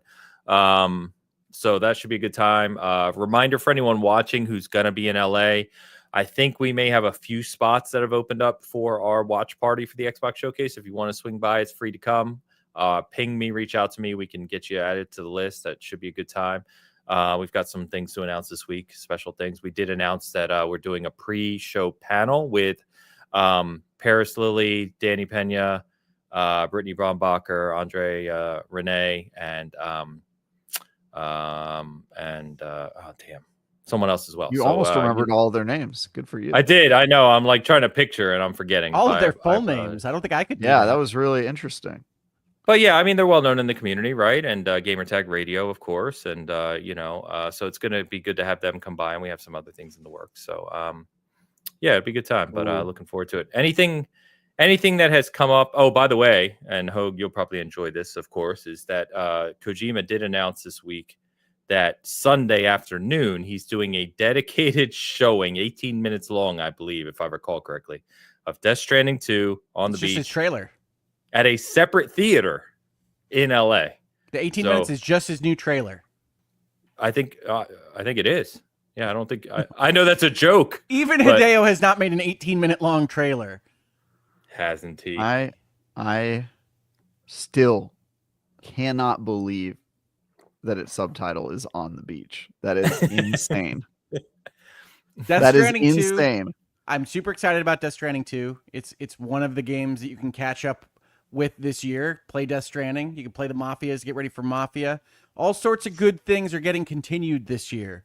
I think Death Stranding 2 is going to be one of the stronger games of the year. I am probably not going to watch an 18-minute gameplay demonstration. Sorry, Hideo. I'm sure you're hanging on to see if Hogue's going to watch. But I am very excited about that game release. Yeah. It would be like if Expedition 33 sequel was called Expedition 33 Goes Tropical. You know what I mean? Like, it's just crazy. It's a crazy thing to call your game. Well, I'm pretty sure that the next game will be Claire Obscure, something ridiculous. So we'll see. Oh, wrong thing. Death Stranding 3 in sensory deprivation tan.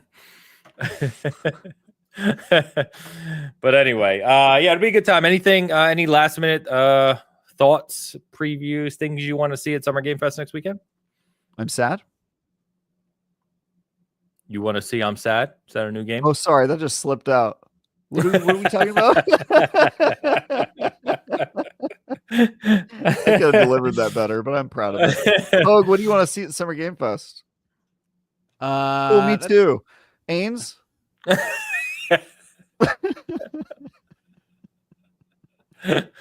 Oh my god! You got to Travis Goes Weird a little early this week, Travis. Yeah, we did. He's early. If I were the host of the show, that's the energy. I would make it like 2 hours of just awkward energy. I got nothing to add to this. That's sure to bring in the people. You think Nintendo's going to show anything else? So Nintendo is apparently listed as a partner, right? Obviously, their launch is next weekend. You think they show anything new next weekend? I think they promote the Switch too.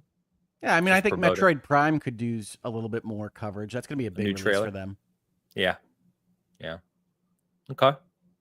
No, there's nothing. I think, as I've said, I think the Xbox show interests me the most, just because I'm looking forward to some of their games like Clockwork Revolution. So I hope we see that as is rumbled right now. But yeah, I'm not really sure otherwise. My favorite part of Summer Games Fest is that you just never know who's going to pay Jeff to say their name. So Kojima's going to be there on the stage. I'll get to boo him, Hogue. I'm going to boo him just for you. I love to. Okay, you can boo Hideo Kojima to represent yourself, Ains. Do not boo him just for me. I like hold up Hideo Kojima's work. Hogue says you suck. That would be very disappointing to me. I wouldn't do that to you. I'm going to put Travis's name on there. He won't mind. I really won't. It'd be a good time though. But reminder, everyone, as we're joking around here, that next week is Summer Game Fest. So I'm out in LA. Travis is going to be doing reviews. We're not doing a show next week. We hopefully will be having a little segment to drop for you anyway next week. So we'll still have something on our channels for you to watch. But yeah, I hope you enjoy next week with all the announcements. Showcase on Friday, showcases on Saturday and Sunday. And then we will be back the week after to talk about it all. So until then, we're going to go ahead and wrap this one up early today. I think I just want to call out, Travis mentioned Dune Awakening, and Steve's covering that for us, as I've said before. He did put up another article for a bunch of references to different Dune things that can get you kind of prepared for Awakening and things you may want to be aware of as you go into that game. So he's got his impressions and another article you can check out. Did we talk about the fact that Alex did put his Blades of Fire review up, Hogue? He gave it a 5.5, which we did not talk about it yet. I did see that go up. Yeah, so he gave it a 5.5, which for SG's quite low because we pick the games we review, right? So we don't have a lot of games that come in on the lower end of the spectrum. But yeah, he had some thoughts about that one. But yeah, Alex seemed to have borrowed some of the points that Blades of Fire should have received and gave them to Expedition 33. But that's okay. Interesting. That's good. That's good. But anyway, we're gonna go wrap this up. Hogue, what do you got to call out, man? I have absolutely no content to call out other than you heard earlier in this episode that I was on a spoiler cast for Expedition 33 over at Last Stand Media. So if you have beaten that game, I think it's a very good conversation. Other people in our comments disagree. So please join folks in yelling at me if you are so inclined after you watch that. Otherwise, I did no video content on the channel, even though I had thought about doing one in the Nintendo terms and conditions and some other things that people are asking me about. So I might make a video, put it on the channel soon. Might not. You won't know unless you subscribe and follow me. So come on over. Check my stuff out. I'm proud of the things that I release. I just don't release things as often as I used to. There you go. Perfectly fair. Travis, I have a suggestion. One more segment suggestion for the show, and I think you're gonna like it, Ains. All for right, this part of the show where we shill for the content we've created, we should call the segment "Show Me Your Wares."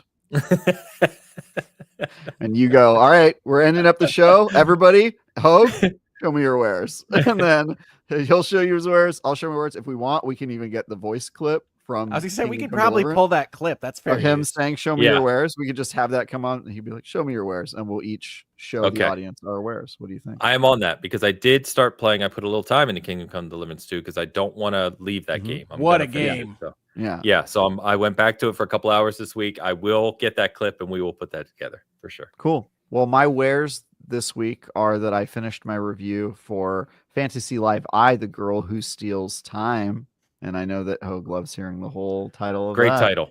Great title. Speaking of games with cross progression. Games with cross progression, game I really, really enjoyed, had a ton of fun with, highly recommend. You can see my review. Other than that, I've got a bunch of stuff. I honestly not going to play that one until the sequel, Fantasy Life I on the beach. That would work. That naming works. That would be make way more sense than Death Stranding on the beach, I must say. Anyway, really like that game. And other than that, I've got a bunch of stuff in the hopper that's done, ready to go, but is not gonna come out yet. It's not ready to be mentioned. Not ready to be mentioned. I got other stuff I worked on. Wow. I do know, Travis, that you did mention earlier, though, that you wanted to talk about the fact that IGN is doing something special with your video reviews now. Oh, thank you for reminding me. Yeah. Thank you, Hogue. IGN is doing this thing now where we do, for some reviews, we try to do an interview between the reviewer and the editor of IGN's game reviews, which is Tom Marks, explaining a little bit deeper into the review and getting to know the reviewer a little bit more. We did this as a test just with, I think, South of Midnight was the first game, and the feedback was really positive. And so now we're trying to do it with more reviews. I've done 2 of these interviews. My first one was on Oblivion. Yeah, Oblivion was my first one. So you can see my history of nerddom when I talk about my relationship with the Elder Scrolls series. And then my second one was with Palia, where I talk about my history with cozy games and that sort of stuff. These are pretty cool. So if you want to watch my Paleo review or my Oblivion review, you can see my face on those. See, I was going to pitch it slightly differently, Travis. I have a conspiracy theory that IGN is doing this to its reviewers so that its commentators know better what kinds of emotional sensitivities they might have and better able to direct their comments to really make people think about the choices they made in their life. So that's fair. If you'd like to know enough about Travis that you could really hurt him with the super chat or otherwise, you should check out these video interviews. I also did notice that as soon as my first video came out with my face on it on IGN, one of the comments was, "Oh, okay, so I guess Travis doesn't do VO for his own reviews." Because as we've seen feedback here, people your voice do not is wildly different when you put people on do that. not think my voice in interview format is the same as my voice when I'm recording VO. And then I had to go into the comments and explain different mic, different, intentional tone because I was recording. Yeah. That's me. It's cool though. Good reminder on that one for sure. Ames, show me your wares. I already did. I went first. Cool. Remember? Yeah. I've got nothing to tell you. He doesn't remember. We've already established that Travis asks a question and then immediately I remember forgets. he talked about Steve Esposito's thing. Yeah. This thing. But yeah, we'll have a lot of coverage next week for Summer Game Fest. We're going to have a hub on SG for it. So yeah, I'd appreciate people swinging by. Should be a good time. Me, Ray, and Alex will be there covering things live. So we got a lot of appointments. We are back to back like crazy all 3 days. So it's going to be a good time.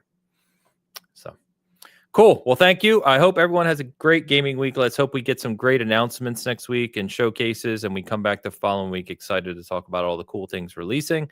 In the meantime, enjoy the games that you're playing. There's plenty of them to play. Thanks as always for hanging out with us here. We appreciate you greatly, and we will see you in a couple weeks' time. Till then, peace. Hopefully with a Switch too.